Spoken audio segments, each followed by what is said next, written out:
Selamat datang di modul 5 kegiatan belajar 3, penggolongan jenis tindak pidana pencucian uang atau TPPU.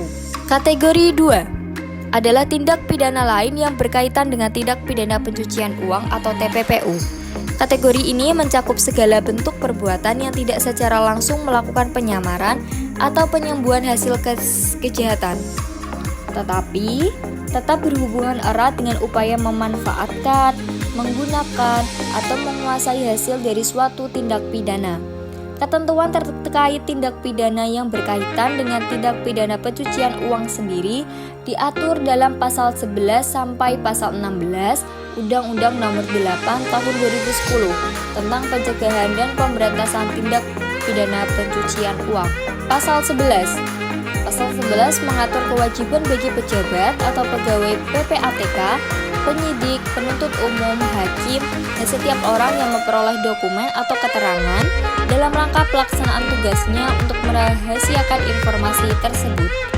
Kerahasiaan ini berlaku kecuali untuk memenuhi kewajiban yang diatur dalam peraturan perundang-undangan yang berlaku.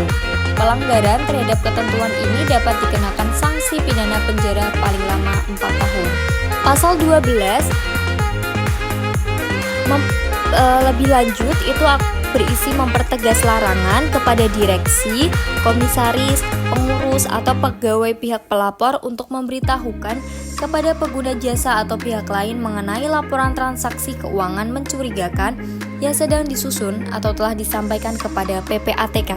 Hal ini mencakup larangan pemberitahuan baik secara langsung maupun tidak langsung untuk mencegah kebocoran informasi yang dapat merusak proses investigasi.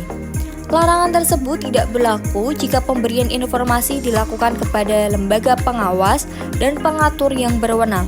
Pelanggaran terhadap larangan ini dikenakan sanksi pidana penjara maksimal 5 tahun dan denda hingga 1 miliar rupiah. Pasal 14. Sementara itu, pasal 14 mengatur sanksi bagi siapa saja yang melakukan campur tangan terhadap pelaksanaan tugas dan kewenangan PPATK. Pelanggaran ini dapat dikenakan pidana penjara paling lama 2 tahun dan denda maksimal 500 juta rupiah. Ketentuan ini sangat penting untuk menjaga independensi PPATK dalam menjalankan tugasnya agar tidak ada pihak yang dapat menghalangi atau mempengaruhi proses investigasi yang sedang berlangsung. Hal ini juga menunjukkan bahwa segala bentuk gangguan terhadap kewenangan yang dimiliki oleh lembaga yang berperan dalam pemberantasan tindak pidana pencucian uang akan mendapat sanksi yang tegas. Pasal 15 menyebutkan sanksi bagi pejabat atau pegawai PPATK yang melanggar kewajiban kerahasiaan informasi sesuai dengan pasal 37 ayat 4. Sanksi yang dijatuhkan adalah pidana penjara maksimal 2 tahun dan denda hingga 500 juta rupiah. Hal ini juga bertujuan untuk menjaga kredibilitas dan profesionalisme PPATK dalam menjalankan tugasnya, serta memastikan bahwa segala informasi yang diperoleh dalam rangka pelaksanaan tugas tetap terjaga kerahasiaannya. Penegakan ketentuan ini memastikan bahwa tidak ada celah bagi penyalahgunaan kewenangan yang dapat merugikan proses penegakan hukum. Pasal 16 menyatakan bahwa pejabat atau pegawai PPATK, penyidik, penuntut umum, atau hakim yang menangani perkara tindak pidana pencucian uang yang melanggar ketentuan mengenai kewajiban kerahasiaan yang diatur dalam pasal 83 ayat 1 dan atau pasal 85 ayat 1 akan dikenakan pidana penjara paling lama 10 tahun. Ketentuan ini memberikan efek jera yang signifikan bagi pihak-pihak yang memiliki kewenangan dalam menangani perkara tindak pidana pencucian uang.